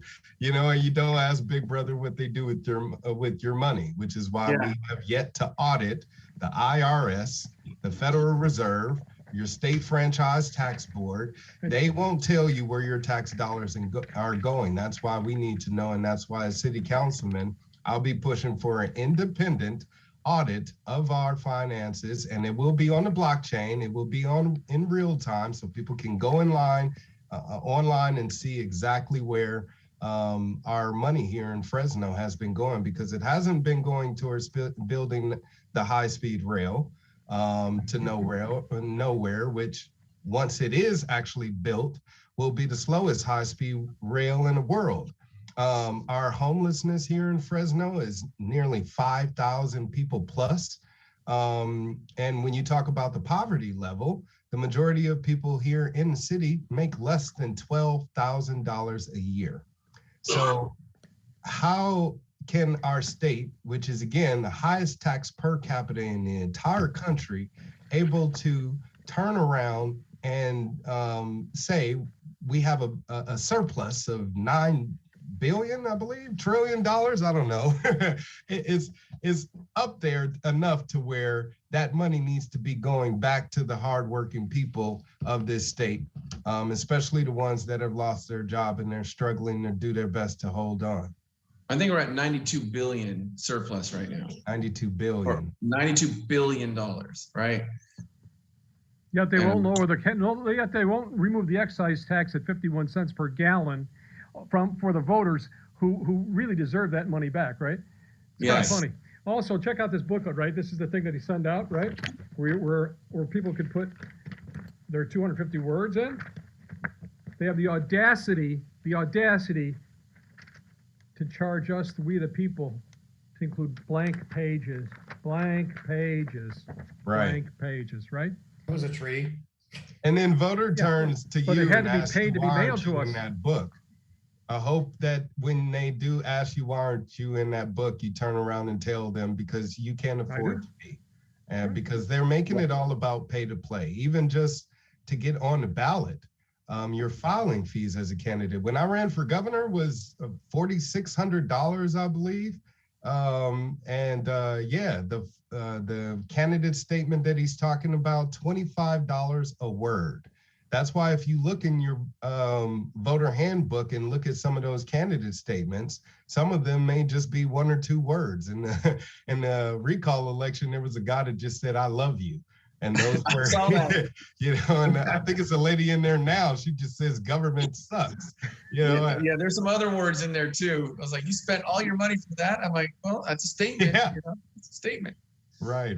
Yeah. But if the public was actually more aware as to the out-of-pocket costs that it actually that's imposed upon candidates when they want to just represent, it's a public position. It shouldn't cost millions of dollars to even get a job that isn't going to pay you that much. I mean, my opponent has $250,000 to spend on his campaign, and he hasn't spent a dime of it really, because he's holding on to it to see if he has another opponent to face off with in November. Because if I do end up going to stretch, I'm pretty sure I'll get more funding down the road. But he's trying to wait to see if he needs it then, or may parlay that into another run for office, in 2024 or whatever the case may be. And that's what these career candidates are doing, like Gavin Newsom, is raping the public, raping donors, raping supporters of their hard-earned money to then turn around and keep themselves in power so they can keep their friends in power. It's crony capitalism at its best. Well, it's amazing because all these people that are running for positions, or even other, I don't know, you want to call them 501c3 groups, that are supporting, the Democrats and things like that, were buying $1 million homes. They're paying $930,000 to their brother, cousin, sister. But yet we go and do something like that. Oh my God, you paid your wife, you paid your brother, and so we have to, it's like, well, man, so you can get away with all of that stuff, but we can't. So it's not that we can't, it's just that people have been, they're suckers, man. And I can't, say it so much more. They've been suckered in by these politicians, Newsom and all these other guys. And they just keep doing it. And they're sending money, but it's hurting them, with the gas prices, the gas tax and all this stuff. Why? I mean, we can't even, we're paying so much more money for prices of gas and oil from other countries when we don't need to do that. We can do it all in-house. Our country is huge and we can take that. If you shut down the pipelines and that was a big topic, right? So people you don't want oil coming in from your own country. So you're going to kill 250,000 jobs overnight because we can't do that here on our own soil. It's like, well, I don't get that. right? And then, Why do you and then take buy it jobs from away? buy it from a communist country. Yes, right? Exactly what I'm saying, Joe. Buy it from a dictator. Buy it from Venezuela. Buy it from Iran. Buy it from Russia. Yeah. Right. People are So waking buy up. from countries that you turn around and then want to bomb with our tax dollars and attack.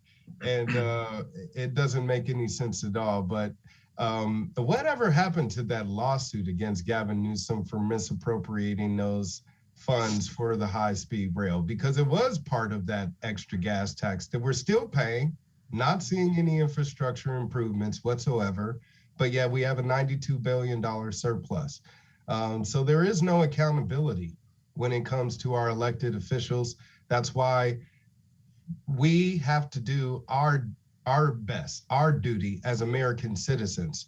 It's in our spirit, it's in our hearts to be rebellious against tyranny.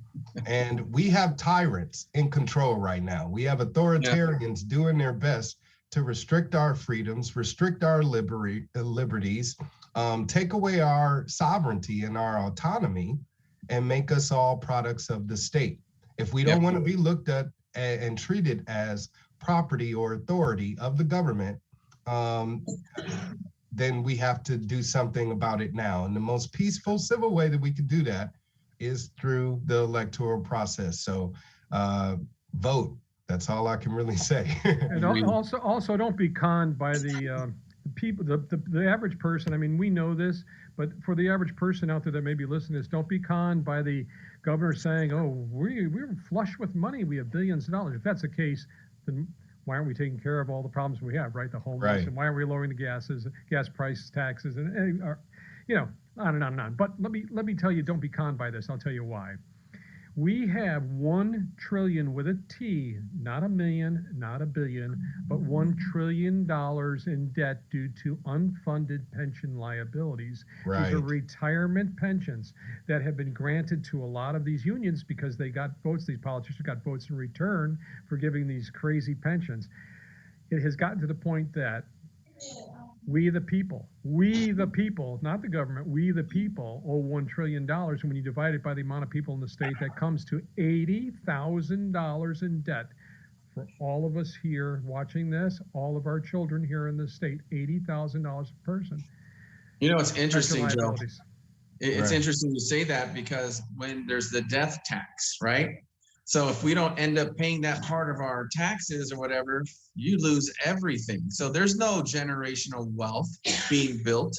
There's none of that stuff because the government is taking it and they're taking it for whatever they want to take it for. Sure sounds like communism, socialism to me, straight up, you know, because we don't have a say because the government is doing it. So when they take your money or whatever you have, because, you know, they can do that now. What about your kids? What about them? You know, what's all this other stuff going on, right? So we can't build up our families. We can't build up wealth. Like Joe, with your family business and stuff like that. You know, if you don't fight for this stuff, you're a fighter. Because if you don't fight for your family and your business, it's going to be gone in less than a generation, right? Right. Less than a generation. Oh yeah, well, we used to have this. We used to have that. But that's one of the things that people don't understand is they sit in their house, they watch TV. Well, they're watching their phone all day long. People are on that sucker and they're getting programmed, right? And that's why they're straight up getting programmed by the other side, by and being media. paid to stay home. Yes, they are. And that's what it confounds me because I don't understand why not you, the citizen out there, whoever's out there, especially here in California, LA. And they're so into the liberal scene, but they don't understand what's the price. There's a huge price. And if you get into that free medical and there's communism and all this other stuff, you're not going to ever see a doctor maybe for 2-3 months. Ask the people in Venezuela right now. And by the time that something happens, they're either dead or the problem goes away or they go somewhere else to get it done. You know, so it doesn't work. And Whenever somebody talks about free healthcare to you, ask them who's going to pay the doctor. Who's going to pay the nurse? Who's going to pay for the medicine? Whenever anybody talks about free education, who's going to pay the educators? Who's going to pay for the maintenance? Because all of these things cost. You're going to pay for it. You, the same person that they're saying they're going to give all of this free stuff to, you're going to pay for it because you're going to be required to work. I don't know how many people Joe knows that are stay at home and collected his paycheck, whether it be Social Security or what is it, a stimulus check or whatever. That money is not guaranteed, and it is not a livable wage for you to be able to take care of all of the costs that it's going to take for you to live your lifestyle. So, and the 2 million people we've let in through our borders in the last year and a half. Think about that. We're right, the people that they brainwashed into thinking that you're going to get a piece of this pie also, that Patrick pointed out also, they're leading with the carrot as well. So we need to stop it. If anything, we should be educating those immigrants that do come into the country. Believe it or not, I go out to naturalization ceremonies. I'm the only one there. Wow. The Democrats are there. Why are the Democrats there? You know, if I go there and I do my tabling and, you know, I'm introducing myself as not only a candidate, but a representative of the party and telling them about the principles and tenets thereof, then now they're learning about their educational system, or the electoral system, since now they have an opportunity to. They should have been taught that before. Civics is missing in our classrooms, is missing in our community, and it's just missing overall in our society, to where now the American voter is completely ignorant to the election process altogether. I can't tell you how many times I've had to tell people, if you don't vote for me now, I won't be on the ballot in November, because they are under the, I don't know, the illusion that, I guess that come November, whoever is running for office will be on the ballot then. No, the primary is what's most important, because that's what's going to dictate that general election ballot. Absolutely. And here's another topic for you guys. It's the manufactured famine, right? So all of this stuff, our food's going away, and the news has been, propaganda channels have been putting this all throughout the news right now. And we're seeing it all over the place. It's like food is going to be gone. Famine's going to happen. It's like, where's that come from all of a sudden, right? So that's another thing that we have to understand is, you know, we're being completely being manipulated. Our education, you know, like you're saying, Nicholas, our education with people even understanding and to be able to read, Joe, those, to be able to read those 250 words, those maybe 2 paragraphs, whatever.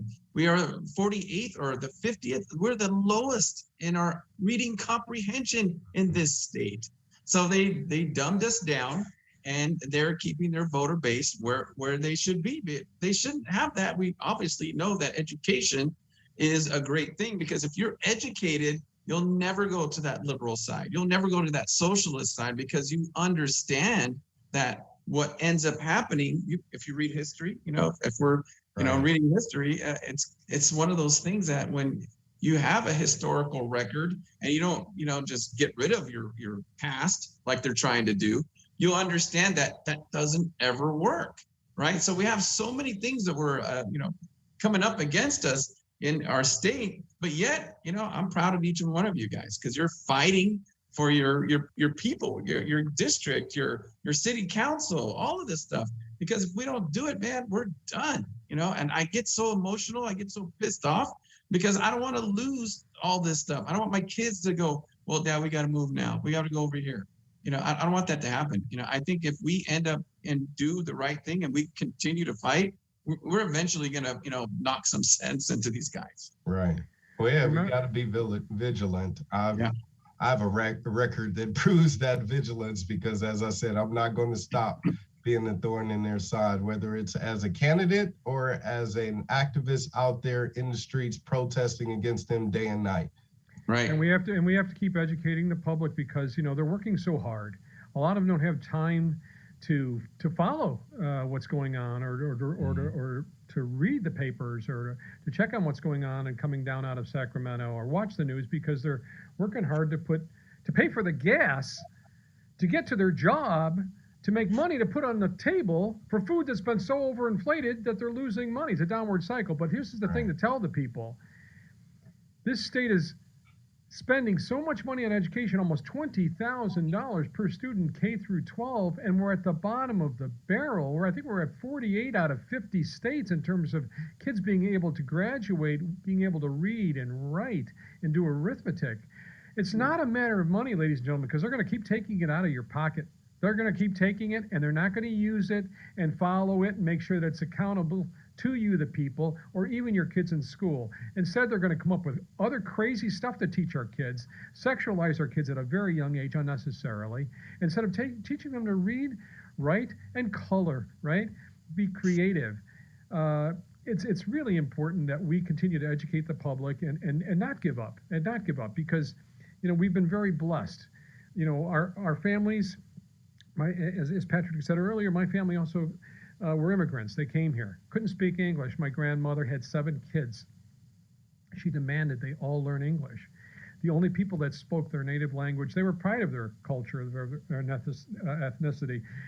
The only people that spoke the old world language were the adults, so that the kids, they could speak privately from the kids, but all the kids learned English, right?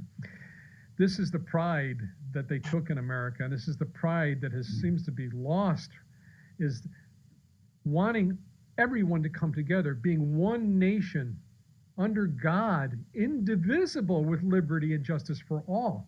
They want to divide us. They don't want to unite us. But people are waking up. People are waking up. So I'm really excited. The UCLA poll just came out here in Los Angeles, and out of a score of 100, people's favorability index in this city is down to 53 out of 100. So what does that say? This is one of the most liberal. This is my district, by the way, my state Senate district here in Los Angeles is the most liberal, most Democrat district in all 40 state Senate districts. Out of 550,000 people that are registered to vote, which is kind of sad because there's 1 million people in the district, only 550,000 are registered to vote, and 350,000 of them are Democrats, and they should be mad as hell. They should be mad as hell because all this money that they're being taxed for isn't taking care of the homeless outside of their door, isn't educating their kids properly the way it should be, isn't keeping their gas prices down, isn't putting more food on the table, So they should be the mad ones, right? Yeah. So, it's a waste. We've got to get people out where there. Are money going? And if they aren't talking about solutions that are actually taking care of homelessness, taking care of hunger. I mean, what Patrick was talking about, the coming famine, why aren't our leaders stepping up to say, hey, we're going to invest more into community gardens so we can make sure that every neighborhood has fresh fruit and vegetables easily accessible to them, even for free or a low cost. All you got to do is go out there, get involved, and actually and grow the fruits and vegetables yourself. Agriculture isn't being taught. That's why as city councilman, that's one of the things that I'll be pushing for, is for our youth here to learn more about agriculture, and for us as city officials to be investing in our infrastructure to make sure that we have our own sources for food, water, and power right here instead of having to go outside for them. Amazing, right? And I think that's a great idea. People should be able to grow their own, vegetables and all that stuff. But however, the federal government even has a hand in that. There was a girl who, from her lemon tree, started making lemons. They took the whole dang thing of lemons away from her because she wasn't paying taxes on it, and it wasn't health conscious or whatever they're saying. So they're even trying to stop us with that. So how much more control do these guys want over our lives, right? How much more can we? How much more will we take? Yeah, it's like, where's that limit come where we just go, enough's enough, right? And a lot of people have to stand up, and I believe that's going to end up happening because I always say this, but if it's going to get better, it has to get worse for all these other people to start waking up. And they're waking up, they are waking up, but it has to get a little bit worse, honestly, because they're still comfortable. If you're still comfortable, then you haven't got hit yet, so that's. I don't want it to get any worse. I mean, me either.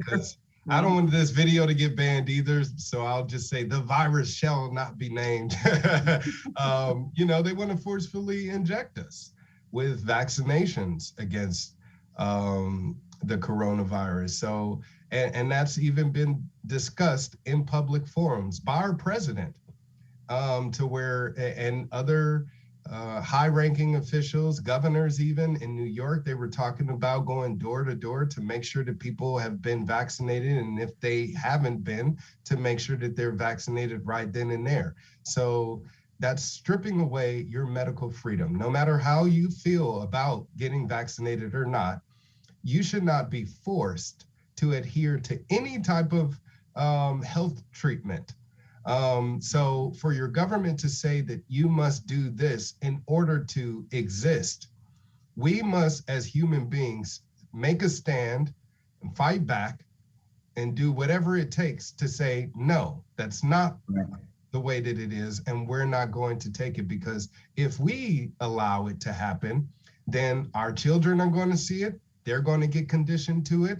We're going to see more of that restriction and stripping of freedoms and liberties, and it's going to happen to our next generation and the next, to where there at some point will be a totalitarian country. We will be an authoritarian country, and it'll be 1984 in full effect. Exactly. And another thing also, we'll bring up, because there's that virus, right? There's the monkeypox. So that's just starting to come out too. And what happens when we found out about the other virus that came, the one before? It was fear. Now here we go again, right? Here we go again with this thing. And that's like, is this really the same program? This is the same play they're doing again? I was like, okay, man, here we go again. We're going to go on the same carnival ride once again. And I know we have to stop this, and again, it's too much. And what you're saying, Nicholas, is spot on. Everything you said there is what needs to happen. But we have to, obviously, because, we need people to wake up, man. I'm telling you. And if we don't wake up, you're going to be, wrapped around in plastic like the Chinese are doing to their citizens. And what do you see them going down ropes in their apartment buildings? It's like, this is a joke, but no, it's not. This is reality. We're about to get hit so hard, and people are, going to be like, oh, I didn't know. You did know. We did tell you, and that's one of the things that we have to, fight this stuff. And Joe, I know you have something to say on that too. It has to be. I wanted to say something really quickly, because you said tell people, make sure that they know. You're hearing right here, right now, if you haven't heard it yet, the WHO, we've all heard of them, the World Health Organization, over this whole coronavirus crisis deal. They will be introducing a treaty, or they have already, to every world leader, including our president, to say that you must adhere to this WHO treaty by August 1st. And that'll basically strip away our autonomy and sovereignty as a nation, to where if the WHO determines this monkeypox or whatever, anything that they determine could be a pandemic, every country would have to adhere to their rules and restrictions. So if we're going to remain an independent country, a sovereign nation, then we need to make sure that our president isn't entering into any treaties where, again, our freedom is going to be taken away from us, and our independence as a country will be restricted. Yeah. Well, we already heard the president slip up, maybe intentionally, maybe subconsciously, joking on the square, whatever you want to call it, saying that, we are moving towards a one world order. That's what the plan is. And he's abdicated these powers to the WHO already. Mm-hmm. And we've got to be very, very conscious of this. We have to remember something. Back in the early 1900s, we had the pandemic, the flu pandemic. The flu pandemic's been with us for over 100 years. Is it mandatory for everyone in the country to get a flu shot?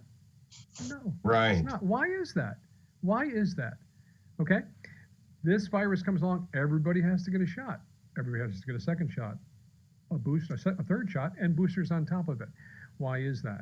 Kind of interesting that we've had the swine flu, the bird flu, the SARS virus, Ebola virus, AIDS, HIV, many serious viruses, of course, transmitted differently, of course. But they're really pushing hard here, really pushing hard. And one shot doesn't fit all. We've seen this happen to kids. We've seen it happen to adults. I have a relative that had the shot and couldn't stop bleeding. And it's a serious thing. It's a serious thing. And I think that, you know, medical freedom, we're talking about our medical rights, medical freedom, that can't be taken away from us. We live dangerously every day. We walk out to our car. We don't know if we're going to hit by a bus. We get into our car. We don't know if our car is going to fail or someone's going to run into us and kill us. This is America, right? We live dangerously every day, but we shouldn't be forced. We shouldn't be forced to have the government suddenly decide that they are going to have our body autonomy in their hands. It's a very serious thing. And they're trying to control more than that.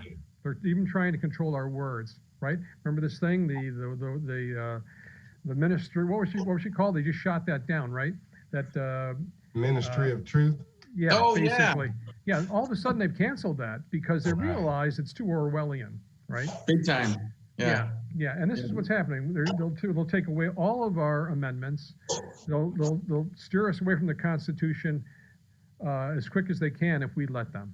So we've just got to stand up and say it's we the people that control this government. It's not we the government. Right. And those true liberals out there, they don't want, you know, the Ministry of Information, you know, and they're, you know, they may believe whatever they believe, but they still want freedom too. Right. Yeah. It's amazing, man. And that lady, I guess she was in charge of it. She just resigned all of a sudden. So that's a big step in knowing that people don't want to have that control. We have a First Amendment for a reason. So, and people can say whatever they want, but that is a right that we are a God-given right for this country. So we have First Amendment, we have Second Amendment, and they're, like you said, with that WHO, they're trying to take that away from us. And then who's going to enforce that? Who's going to enforce the WHO? Right? It's going to be China and blue hats, you know, and that's what I always say, because now we don't have, we're not sovereign anymore. That's exactly what they want. They don't want a sovereign nation. They want a globalist. They want global everything, open borders, this and that, you know. We know it doesn't work. Yeah, on top of it, we also have to remember our Second Amendment right, because that's one big thing that they always are trying to stop here, especially in California. You have to remember in the city of Los Angeles, 4 million people, 8 million people in this county. In terms of the amount of people, they're defunding the police, right? In terms of the amount of people per police, we have about one officer for every 900 people. They want to double that, which means we'd have one officer for every 450 people. God forbid anything serious happens, like there's an earthquake or an invasion of any sort or attack. Do you think that we're going to have enough officers to protect the city, to protect each other? We can never let them take away our Second Amendment right. Never take away our Second Amendment right. Never. That's what they want. They don't want us to be able to protect ourselves. They only want to have enough law enforcers to protect them and their property. And that's why walls and walls. No walls at our border, but walls around their house, right? It's amazing. You know, for me, you know, I've been out there. You know, I've had to patrol, you know, from the sheriff's department. I had to patrol LA City, and then I also had to patrol San Fernando Valley as well. And there was two cars for that whole region for the whole night. And you're going to tell me that we're going to get to you in time to save your life? 20, 10 minutes, 2 minutes? There's no freaking way, right? And on top of that, they're about to fire 4,200 deputies. So it's real. This stuff is real. It's no joke. And we're about to lose 200 teachers. There's a lady by the name of Tracy Schroeder. I'm going to give her a shout out. She's running for the school board here, which basically controls half a dozen people, 6 people control the LAUSD school board. And she just contacted me today and said that they're about ready to let 200 teachers go because they have not gotten the shot. Even though these were our heroes, right? There before the shot even existed, right? Now they're going to let our teachers go. They want to control our teachers. They want to control our first responders, whether it be policemen, who they'll let go, whether it be firefighters. We, the people, have to stand up. We, the people, have to stand up for them because they are our heroes, not these guys sitting at a desk in an office collecting a check. Even when they shut us down, they get full pay. That's another thing I'm going to do when I get up there. We're shut down for any reason. You people, I understand government has to run. They figure, okay, we got to have some leaders. They got to get paid, right? Okay, you get half pay, just like we get half pay or no pay. Come on. I would say no pay. If they're getting their paycheck from the hardworking, tax-paying people and they're unable to work, you shouldn't be getting a check until they're able to start working again. So if anything, I promote that to where if ever in the future there is such an emergency to where, you know, people are, there's a shutdown and people aren't able to work, then government shouldn't be able to continue to collect a paycheck either. Right. And Gentlemen, that's so I'm going to true. stop you right there, and I'm sorry. I have to say something.